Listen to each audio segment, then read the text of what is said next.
Les midis de culture. Marie Laborie.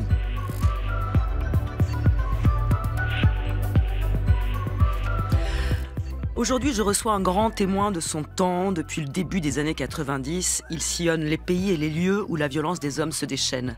Pour comprendre, il le fait sans micro, sans caméra, mais avec ses dessins en noir et blanc. Des dessins où il se représente souvent avec son chapeau et des lunettes opaques. On ne voit pas ses yeux car son regard, c'est dans ses bandes dessinées qu'on le retrouve. Et le premier territoire où il a trempé sa plume, c'est la Palestine. Il en fera un album phare qui lui vaudra l'American Book Award. La Palestine qui hante toute son œuvre. Il y revient aujourd'hui alors que Gaza est bombardée et qu'aucune solution diplomatique ne semble émerger. Josako, bonjour. Hello, good to meet you. Bonjour, ravi de vous rencontrer. Pareillement, merci de venir nous voir au Midi de Culture. Votre bande dessinée Guerre à Gaza est sortie le 11 septembre dernier aux éditions Futuropolis. Et c'est un ouvrage très particulier. Il est publié ici en un seul album, mais aux États-Unis. Vous l'avez initialement créé sous forme de chronique postée sur le forum internet du Comics Journal entre le 26 janvier et le 18 juin 2024. On n'est donc pas du tout dans votre travail habituel de BD reportage. Là, vous n'avez évidemment pas vu vous rendre à Gaza, mais vous avez quand même choisi de parler. Qu'est-ce qui a motivé ce pas de côté, Josako ? I think there was no choice, Je really. crois que je n'avais pas le choix. I prefer to be a reporter. Je préfère être I journaliste. prefer to go and speak to people Je and let them préfère aller speak for sur place pour themselves. mon reportage, parler aux gens, les laisser parler pour eux-mêmes. But Gaza is closed to journalists. Mais Gaza est actuellement fermé aux journalistes. But I had to react. I had to Mais il react fallait que because je I had réagisse. friends there. I J'ai know des those amis, places. je connais ces endroits. And so obviously it affected Et donc évidemment, me that it was affecting ça them. avait un effet sur moi, un impact, et donc ça avait un impact sur eux. A friend of mine who was living in Gaza, he got out J'ai un now. ami qui But at the time, vivait he à was Gaza. there Il en during est the sorti bombing. depuis, mais à l'époque, il And était he là, said, sous les "Please raise bombardements, up et your il m'a dit, voice." s'il te plaît, utilise ta voix, So parle. I felt I have to do something.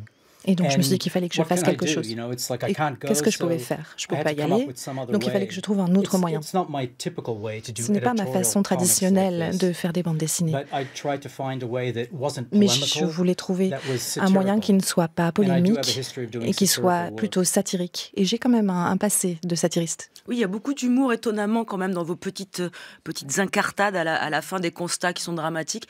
Vous terminez le chapitre, la planche avec une petite phrase, on vous entend parler, quoi. Yeah, well, I hope so. Oui, en tout cas, j'espère. The reason I got into comics is to make people La raison pour laugh. laquelle j'ai commencé à faire de la bande It's dessinée, strange c'est pour that faire my rire les career gens. has really C'est assez had a bizarre parce very que ma serious carrière turn. a pris finalement un tournant beaucoup plus sérieux. You know, when you're doing something like Mais this, quand on you fait quelque have to chose de think, ce genre, how is the reader going to respond? On doit se demander comment le And I lecteur think va réagir. what I didn't want to do was Et je pense like que ce just que je n'avais pas envie de polemical faire, writing. I c'était didn't want to hit simplement the un texte reader, polémique. With a sledgehammer. Je I n'avais pas needed envie sort of dark d'y aller humor à coups de to marteau, de taper sort sur of, le lecteur. help the Je medicine voulais qu'il y go ait une down. forme d'humour noir pour faire passer la pilule. Alors ça fait passer la pilule, mais quand même, Josako, vous n'y allez pas avec un marteau, vous y allez quand même lourd parce que la situation est lourde. On sent votre désarroi, votre désespoir, votre écœurement. C'est quand même très présent tout au long de ces pages. Well, there is despair. Oui, il y a du désespoir. It's a devastating thing to have to watch. C'est absolument terrifiant d'assister à ça. C'est la première fois, je crois, où on assiste à une telle violence au quotidien, basically live. It's a new thing. en direct. And En I gros, can't see how it c'est wouldn't très nouveau affect de voir ça anyone. en direct. Et It je ne vois pas definitely comment ça ne affected pourrait me. pas affecter les gens. En tout cas, moi, ça And m'affecte. you know, as I was working, I didn't have a big plan Pendant que je about what I was travaillais, gonna je do. n'avais pas de It grands developed as I was projets, going, and I d'objectifs feel like I final. Ça found s'est my développé au voice fur et in à it mesure et je crois que j'ai as I trouvé was ma voix working. en travaillant. I was never sure what I would be doing Je ne next. savais pas vraiment ce qui allait se passer ensuite. Basically, I just had this idea, I'll get it to Mais j'avais 32 cette pages and then idée I'll d'arriver à stop. 32 pages et de m'arrêter là. Vous avez mis 3 mois quand même à pouvoir commencer à travailler sur ce qui se passe à Gaza ou ce qui s'est passé le 7 octobre en Israël avec le massacre perpétré par le Hamas. Ça a pris le temps de quoi? Le temps de digérer, le temps d'être en deuil, Well, I was shocked by what happened Eh bien, on j'étais October choquée 7th. par ce qui s'est passé I mean, a lot le of 7 civilians, octobre. Israeli civilians Beaucoup were de killed. civils israéliens ont And été I tués. knew the Israeli response was going to be Et je heavy, savais que la réaction but I israélienne was allait quite être très brutale. appalled by how heavy it Mais was. j'ai été vraiment And to be honest, I scandalisée was de voir à quel almost point elle l'était stunned et étonnée. into J'étais en fait un peu abasourdi, pour être franc. Dans un espèce d'état où j'étais figé, en fait. Mon cerveau n'arrivait pas à assimiler ce qui se passait. J'avais besoin de temps pour réfléchir. Mais comme je l'ai dit, quand mon ami m'a écrit, je me suis dit, bon, arrête de réfléchir et vas-y. Il y a quelque chose qui fonctionne quand on commence à écrire, quand on commence à dessiner. Ça devient, en fait, ça fait partie du processus de réflexion et j'ai laissé faire. Où est-ce que vous vous situez, Josako, en tant qu'auteur et auteur américain dans ce qui se produit en ce moment? I'm actually an EU citizen. Eh bien, en fait, je suis citoyen de l'Union européenne. Oui, vous êtes. Je suis résident permanent. D'accord.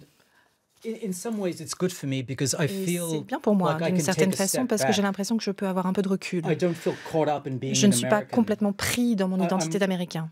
Je suis familier, évidemment, des États-Unis, j'ai vécu. Mais j'ai l'impression que c'est plus facile pour moi, d'une certaine façon, d'être l'autre, l'étranger, qui peut commenter sur ce qui se passe. Il n'empêche que vos flèches vont directement sur Joe Biden dès le début de vos chroniques. Oui. J'ai le sentiment que l'Amérique est complice de ce qui se passe. Et ma réaction est celle de quelqu'un qui a vécu aux États-Unis, qui vit aux États-Unis. Et manifestement, c'est Israël qui est en train de commettre ce qui se passe à Gaza. Pour moi, c'est Israël qui commet un génocide, mais l'Amérique est impliquée dans ce génocide. Nous fournissons les armes. Et nous continuons à faire semblant d'agir, d'essayer d'obtenir un cessez-le-feu. Mais en réalité, les États-Unis ont un poids pour faire pression qu'ils n'utilisent pas. Et pour moi, quelqu'un comme Biden, c'est vraiment un personnage qui ne me plaît pas du tout.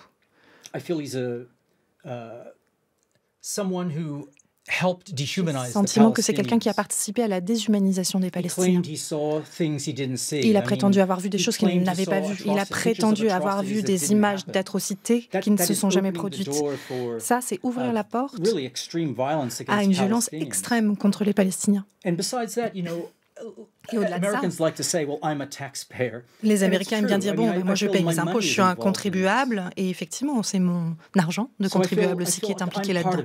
Donc j'ai le sentiment, moi aussi, d'être entraînée là-dedans, d'en faire partie. Est-ce que la présence maintenant de Kamala Harris dans la course à la Maison-Blanche du côté démocrate vous semble quelque chose qui pourrait faire évoluer la situation, en tout cas du rapport des États-Unis avec les Palestiniens? J'ai de sérieux doutes à ce sujet. Kamala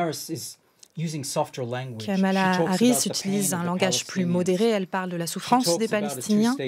Elle parle d'une solution à deux États. Elle parle de travailler sans relâche pour obtenir le cessez-le-feu. Mais elle dit aussi que rien ne changera puisqu'on continuera à envoyer des bombes et des armes. Donc peut-être que c'est le discours qui change, la rhétorique, mais on va voir ce que ça donne dans la réalité. En fait, la politique américaine par rapport au Moyen-Orient, que l'on soit avec un président républicain ou démocrate, quel que soit le gouvernement, on a toujours la même chose. C'est très intéressant, plusieurs fois que vous répétez le mot discours, et effectivement, votre album, c'est pas tant un album sur le quotidien des Gazaouis bombardés ou sur un égrenage chronologique des bombardements, c'est aussi une grande BD sur le discours de nos démocraties. Et vous montrez à quel point tout se dégrade quand les mots ne veulent plus rien dire. C'est ça que vous montrez, Josako. Oui, c'est exactement ça. J'ai dû réfléchir. Je me suis rendu compte en fait que ce livre, quand je travaillais dessus, c'était plutôt un livre de philosophie en fait. Il ne s'agissait pas juste de questionner ce que faisait Israël, mais de questionner notre rôle et qui nous sommes, nous, en Occident, qui nous sommes en Amérique, qui parlons de démocratie. Qu'est-ce que ça signifie au juste? La liberté d'expression est limitée sur ces sujets. On voit des étudiants, et Dieu merci, les étudiants sont là et ils manifestent par rapport à ce qui se passe, mais ils sont menacés, ils sont expulsés de leur université, ils sont arrêtés. Donc je pense que le discours est en train de changer et ça fait peur au gouvernement et du coup la répression est d'autant plus forte. J'avais une certaine conscience à cause de Nasser, de la guerre d'Algérie quand j'étais à Princeton dans les années 50. Mais c'était pour moi, jusqu'à le moment où la guerre de Vietnam est devenue quelque chose de très important aux États-Unis dans les années 60, que je sentis lié à cette lutte commune des gens colonisés. Mais tout d'abord, c'était pour moi quelque chose de très difficile parce qu'il y avait la question d'Israël. Et moi, je voudrais assimiler les questions de colonialisme au Moyen-Orient avec les autres questions de colonialisme. Et tout le monde résistait ça aux États-Unis. Comme d'une question à part. À part, totalement à part. La question juive n'a rien à faire avec le Vietnam, ni avec le mouvement de civil rights aux États-Unis, des droits civils, le mouvement de Martin Luther King. Et je me souviens très, très bien avec une assez profonde amertume que le lendemain de la guerre de 67, Martin Luther King s'est déclaré complètement pour Israël. Il a identifié avec les vainqueurs et pas les victimes, sûrement pas les Palestiniens. Et ça s'est marqué ma carrière, si vous voulez, ou ma démarche politique aux États-Unis. C'est toujours d'essayer d'assimiler des choses qui tout le monde veut laisser à part, comme ça.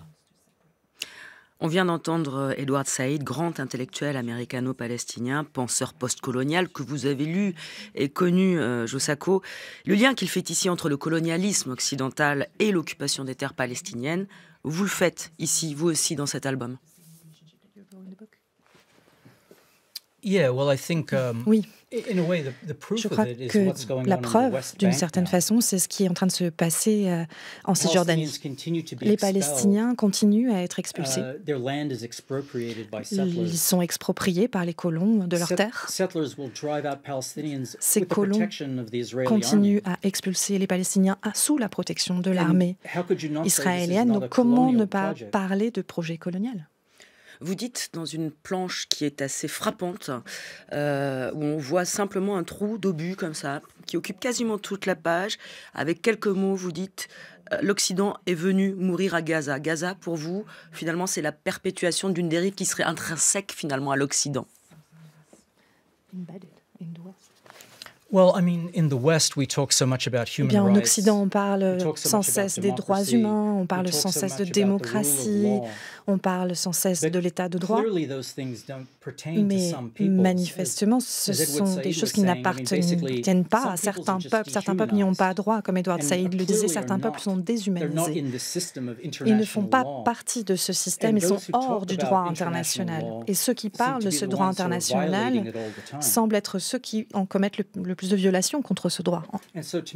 Et donc pour moi, l'Occident, on pourrait remonter des années en arrière pour parler de l'hypocrisie et des problématiques de l'Occident. Mais pour moi, c'est comme si c'était le dernier clou planté dans le cercueil.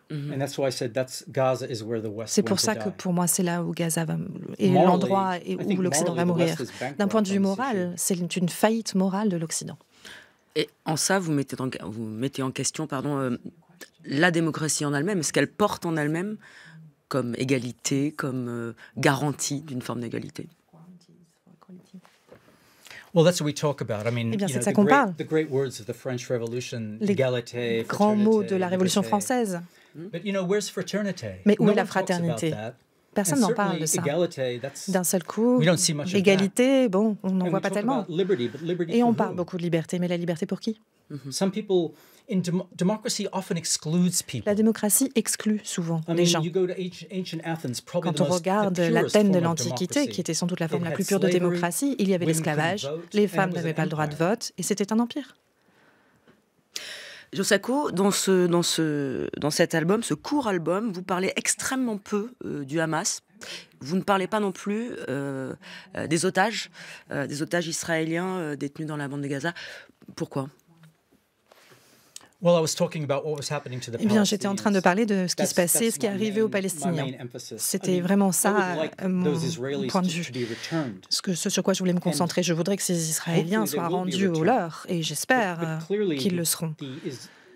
Mais Netanyahou et le gouvernement israélien semblent avoir un problème avec cette idée des otages. Et les familles d'otages manifestent contre Netanyahou parce que leur vie ne semble pas avoir suffisamment de valeur aux yeux du gouvernement israélien. Je n'ai pas du tout envie de défendre ce qu'a fait le Hamas. Pas du tout. Jo Sacco, on sent que ces images vous hantent évidemment. Écrire et dessiner sur cette violence, qu'est-ce que ça provoque à la longue chez vous? On me personally. Yes. Sur moi, personnellement? Well, I really did not want to draw any more violence. Je ne voulais vraiment plus dessiner de scènes de violence. J'ai essayé même d'arrêter le journalisme pour être... Mais parfois, il faut le faire. Quand mon ami m'a dit « s'il te plaît, utilise ta voix », je me suis rendu compte que j'avais une forme d'obligation. J'ai rencontré beaucoup de gens bien là-bas. Je connais ces endroits, donc il fallait que je le fasse. Mais parfois, on voudrait vivre dans un monde où on ne serait pas obligé de faire ce genre de choses, mais ce n'est pas le cas. Pourquoi, à un moment donné, on rompt les ponts, comme je l'ai fait au sujet du Rwanda? C'est parce qu'on se rend compte qu'en tant que journaliste, on ne peut plus parce qu'on ne sait pas quoi faire. On ne peut pas répondre à des questions qui ne sont pas posées, qu'elles soient celles des lecteurs ou de sa rédaction en chef. On ne sait pas comment prendre l'événement avec les temps qui sont ceux du journaliste, c'est-à-dire ce temps du présent, ce temps du...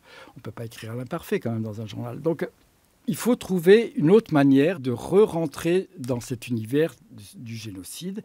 Et ça va être la littérature ou une forme de cinéma ou des formes artistiques peut-être. Ça va être une autre manière de travailler. Et c'est pour ça que quand je vais au Rwanda, j'abandonne vraiment ma casquette de journaliste. Voilà, c'était Jean Hetzfeld, auteur ancien, correspondant de guerre, qui, après avoir couvert le génocide au Rwanda et avoir constaté quelque part l'échec du journalisme à le comprendre et à en rendre compte, il a décidé, lui, de chercher d'autres formes de récit. Jo Sacco, c'est étonnant, juste avant qu'on écoute cette interview de Jean Hetzfeld, vous disiez que vous aviez cherché même à arrêter le journalisme. Oui, parce que j'ai passé beaucoup de temps à travailler sur ces sujets, sur la violence partout dans le monde. Et à un moment, on en a à la casquette, on en a trop. Mais il y a une obligation, encore une fois, parfois. I probably would want to report, even though I don't really want to report. Je ne veux pas vraiment y aller en tant que journaliste, mais je me sentirais obligée d'y aller si j'avais l'occasion de le faire. Je pense que si je pouvais aller sur place, j'irais. Donc il fallait que je trouve un autre moyen. C'était le seul. Est-ce que c'est aussi un moyen, parce que je ne sais pas comment vous êtes accueilli aux États-Unis, c'est ça ma première question d'ailleurs, excusez-moi, comment vous êtes accueilli aux États-Unis, Jo Sacco? Eh bien, pour l'instant, ça n'a été publié que sur le site web, qui est assez peu connu, assez peu lu.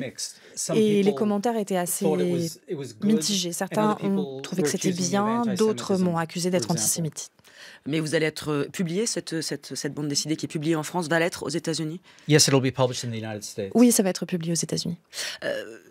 Ma deuxième question, je l'ai oubliée à l'instant, mais ça n'est pas grave, on va repartir sur autre chose. Mais choisir la bande dessinée, le dessin et le temps du dessin aussi, c'est pas tout à fait comme faire le journalisme dont parlait Jean Hetzfeld, qui disait avoir dû se séparer de cette méthode-là. Vous avez quand même le temps du dessin, ça change quand même le rapport au reportage classique. Oui, parce que je pense qu'il faut réfléchir davantage en profondeur. Quand j'ai fait des études de journaliste, au départ, je voulais donc être auteur et reporter. J'aimais bien cette idée de produire de l'actualité très rapidement. C'était quelque chose d'attirant et c'est un peu ironique finalement que je me retrouve aujourd'hui à faire quelque chose qui nécessite beaucoup plus de temps. Mais c'est un temps qui permet d'assimiler les choses. Je n'ai jamais besoin d'aller à une conférence de presse ou d'appeler à mon rédacteur en chef à midi tous les jours. Je peux passer 2 semaines, 2 mois au même endroit et je peux absorber les choses, m'imprégner. Donc j'ai le sentiment que c'est un privilège en tant que journaliste finalement de pouvoir prendre ce temps long. Alors justement, la bande dessinée de reportage, on la retrouve dans un autre album qui paraîtra le 6 novembre prochain en France. Son titre, Souffler sur le feu, violences passées et à venir. Là, vous avez enquêté au long cours, comme vous l'expliquez, dans l'Uttar Pradesh, en Inde, sur le conflit entre les communautés musulmanes et hindoues. Mais ce qui est au cœur de tout ça, c'est le rôle du pouvoir indien. Quel est-il, ce rôle du pouvoir indien qui souffle sur les braises dans cette histoire? Eh bien, en gros, c'est une histoire qui parle d'un incident qui a eu lieu entre les hindous et les musulmans, entre deux communautés. C'est un conflit relativement mineur, mais qui a abouti à la mort de 3 jeunes hommes. C'est le genre de choses qui arrivent en Inde, mais à un certain moment, il est possible, si ça tombe à un certain moment, qu'elles soient exploitées. Et l'administration musulmane de l'Uttar Pradesh a d'abord essayé d'exploiter cette situation en retirant l'enquête aux policiers qui étaient en train de la mener, en changeant les responsables de l'enquête, ce qui a entraîné une série de problèmes. Et puis ensuite, cet événement a été exploité des deux côtés. Chaque camp pouvait utiliser cet incident dans son sens. Parce que l'idée, c'était vraiment de diviser les gens et de galvaniser la base électorale.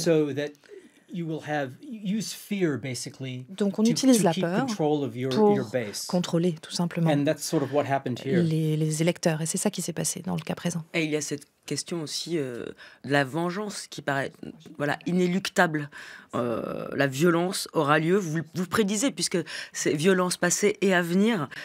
Pourquoi vous avez ce sentiment qu'il n'y aura pas de solution à la violence en Inde?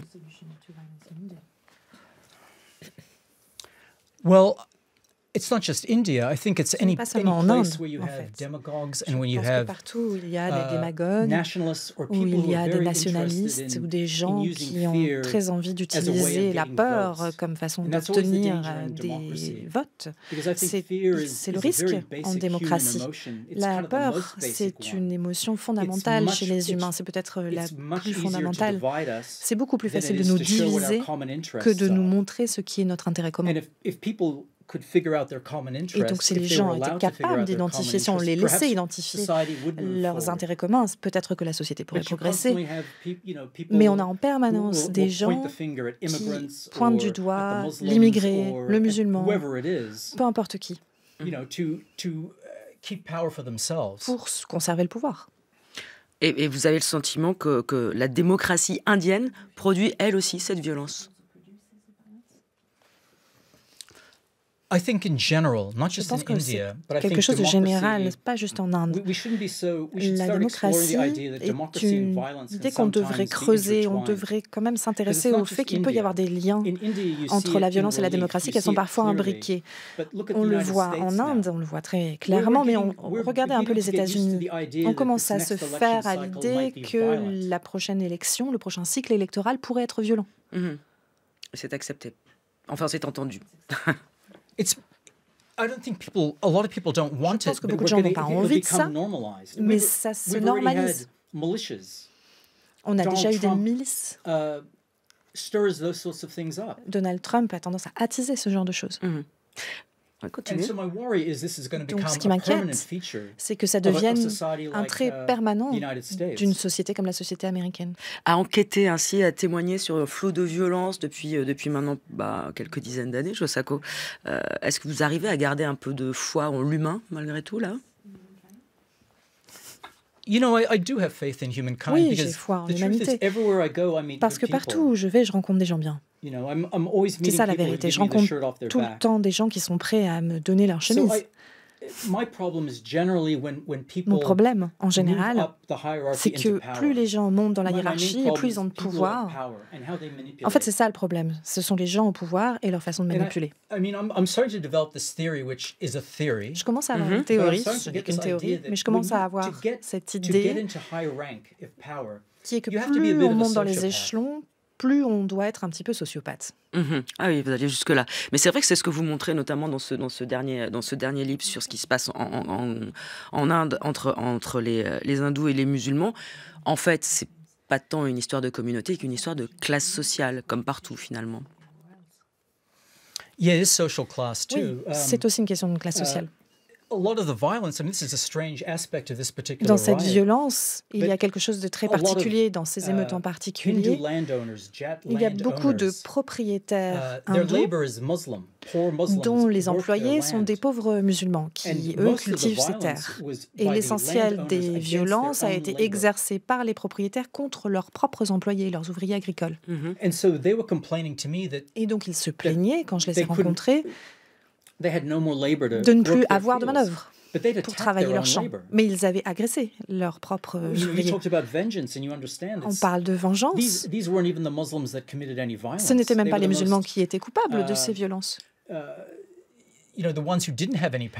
C'était simplement ceux qui n'avaient pas le pouvoir. Ce qui montre bien que les gens ne réfléchissent même pas en termes d'intérêt personnel quand ils sont justement rempli d'idées de vengeance et de revanche. Comment représenter la violence, la dureté comme ça, extrême des rapports humains? Est-ce que vous fixez des limites et quel est votre alphabet, on va dire, pour représenter cette violence-là? Oui, j'ai des limites. J'ai le sentiment d'être quelqu'un d'assez normal et j'ai mes propres limites sur ce que je suis capable de regarder. Je n'ai pas envie de voir des films trop violents. Donc j'essaie d'utiliser la violence, la représentation de la violence à bon escient. Dans le livre sur Gaza, je me suis dit que je n'avais pas envie de dessiner trop de cadavres. Les gens n'arrêtent pas de voir ces images de toute façon. Je n'ai pas besoin d'insister là-dessus. Donc je voulais vraiment que ce soit minimal. Je voulais que ce soit quelque chose d'un peu plus abstrait parce que très franchement, moi c'est quelque chose qui me rebute de dessiner cette violence. Et puis il y aurait une banalisation totale du propos, évidemment. Yeah, you would. Oui. Merci beaucoup en tout cas, Josako, d'être venu nous parler de ces deux actualités. Guerre à Gaza, qui est déjà sortie chez Futuropolis, et Souffler sur le feu, violence passée et à venir, toujours chez Futuropolis, et ce sera le 6 novembre prochain.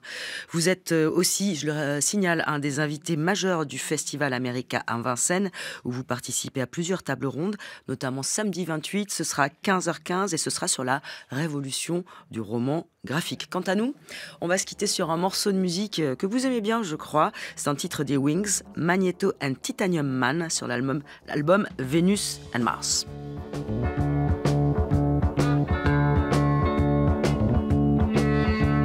Well, I was talking last night. Magneto and Titanium Man. We were talking about you, babe. They said you was involved in a robbery that was due to happen at 2:45 in the main street. I didn't believe them.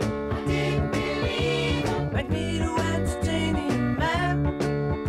But when the Crimson Dynamo finally assured me, well, I knew you was involved in a robbery that was due to happen at 2:45 in the main street. So we went out. Magneto and Titanium. Et merci à Marguerite Capel pour l'interprétation. Les Midis de Culture, c'est fini pour aujourd'hui. Cette émission a été préparée par Aïssa Toundoy, Oriane Delacroix, Boris Pinault, Marceau Vassy, Zora Vigné, Lise Ripoche et Joanne Osilio. Elle est réalisée par Laurence Malonda avec à la prise de son Florent Bujon. She's wearing